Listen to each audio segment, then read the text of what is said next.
Let me talk a little bit about evolution and some common sense when it comes to, let me educate y'all a little bit. Let's talk about what taste really is. It's normal that taste is a deciding factor when choosing food. Matt Damon. Lisa Rutledge, goddamn Canadians. It's normal that taste is a deciding factor when choosing food. And the justification, if you're just listening to the podcast, remember, you can listen to the podcast on Apple Podcasts and Spotify. So if you're just listening, let me explain. It's a picture of a donut with a big bite taken out of it. And the caption or the text on the post says, it's normal that taste is a deciding factor when choosing food. Okay.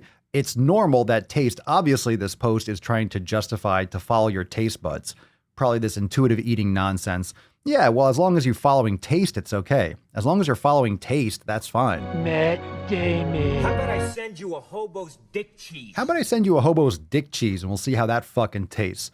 We'll see how that tastes. It's normal that taste is a deciding factor. Do you know why? Let me talk a little bit about evolution and some common sense when it comes to, let me educate y'all a little bit. Let's talk about what taste really is. So taste is about 80% smell.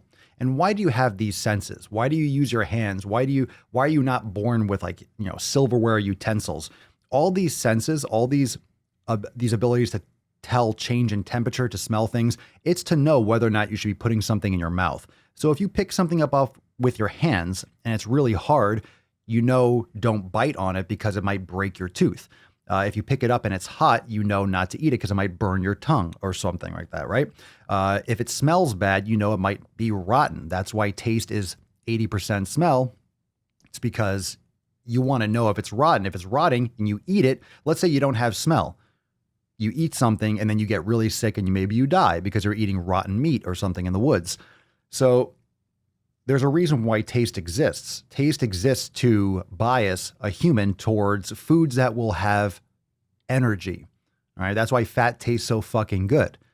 But when we talk about the fat that we should be eating, we shouldn't be eating processed vegetable oils. We should be eating animal fats. That's what these taste buds are trying to. That's why when you have a ribeye, it's why it tastes so much better than a lean cut of meat, because lean cut of meat is just muscle. It's like chewing on rubber.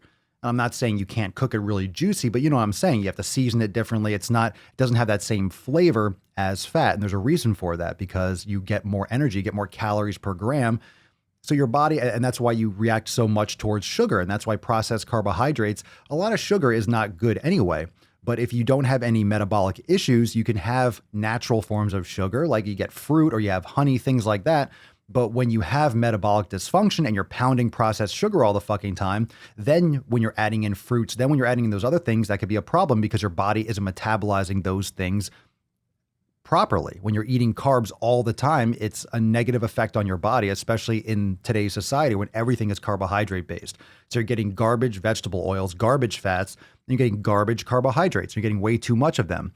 So you're going to have a lot more, in other words, this is why you have taste buds. This is why you have these senses, because you can sense danger. You can notice when you notice things with your eyes. You can notice bright colors. Oh, this fruit is ripe, or there's an animal moving, or you have movement over there. That could be danger. Something smells bad. Let me not eat it. Something's too hot. Let me wait till it cools off. Something is too hard. Let me not bite down really hard and break my tooth open. So you have all these different things. And, of course you can read up more about that, but that's why taste exists, not to lead you towards artificial addictions that we create for marketing purposes. Like there's no reason why you have, this fake ass fucking donut with all these bright colors all over it. Yeah, these are bright colors that tell your brain, ooh, bright color, ripe fruit. These are just exciting, yellow, reds, orange. It's just fucking sugar. This is a big round thing of sugar. This is round sugar. That's all it is. This round sugar. Most of the junk and the candy and the processed carbs are all the same. It's just different colors, different shapes, different consistencies. It's all the same. It's all the same material. It's all fucking soy and corn and wheat, flour. It's all the same shit. It's all just processed shit.